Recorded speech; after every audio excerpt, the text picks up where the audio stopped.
சென்னை எண்ணூர் அனல் மின் நிலையத்தில் நேற்று கட்டுமான பணிகளின் போது சாரம் சரிந்து 9 பேர் உயிரிழந்த விவகாரத்தில் ஒப்பந்ததாரர்கள் மற்றும் மெட்டல் கர்மா நிறுவனத்தின் மீது வழக்கு பதிவு செய்யப்பட்டிருக்கிறது.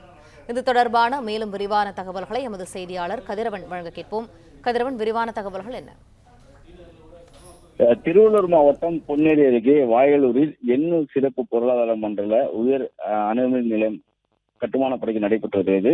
அங்கு நேற்று பணியில் ஈடுபட்டுக் கொண்டிருந்த, அதாவது பிரம்மாண்ட ராட்சத வளைவு அமைப்பு பணியில் ஈடுபட்டிருந்த 9 தொழிலாளர்கள் படுகாயம் அடைந்து உயிரிழந்தார்கள்.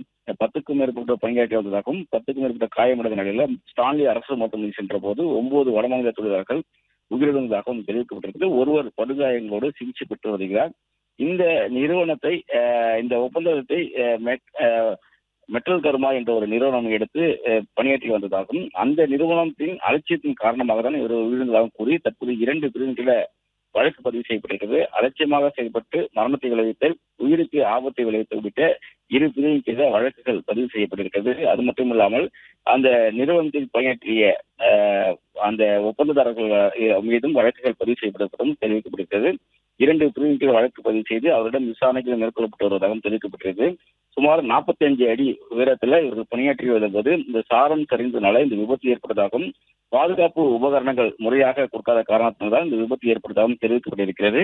இந்த விபத்தில் உயிரிழந்தது தொடர்பாக காட்டூர் போலீசார் ஒப்பந்ததாரர்களாக இருக்கக்கூடிய ரித்திஷ் குப்தா, அனூப், சுமித், மணிகண்டன் ஆகியோர் மீதும் வழக்குகள் பதிவு செய்யப்பட்டிருப்பதாகவும் தெரிவிக்கப்பட்டிருக்கிறது. தொடர்ந்து அவரிடம் விசாரணை நடைபெற்று வருவதாகவும் தெரிவிக்கப்பட்டிருக்கிறது. நன்றி கதிரவன், விரிவான தகவல்களுக்கு. பிளே ஸ்டோர் மற்றும் ஆப் ஸ்டோரில் இருந்து பாலிமர் செயலியை QR கோடு மூலம் பதிவிறக்கம் செய்யுங்கள். செய்திகளை உடனுக்குடன் பெறுங்கள்.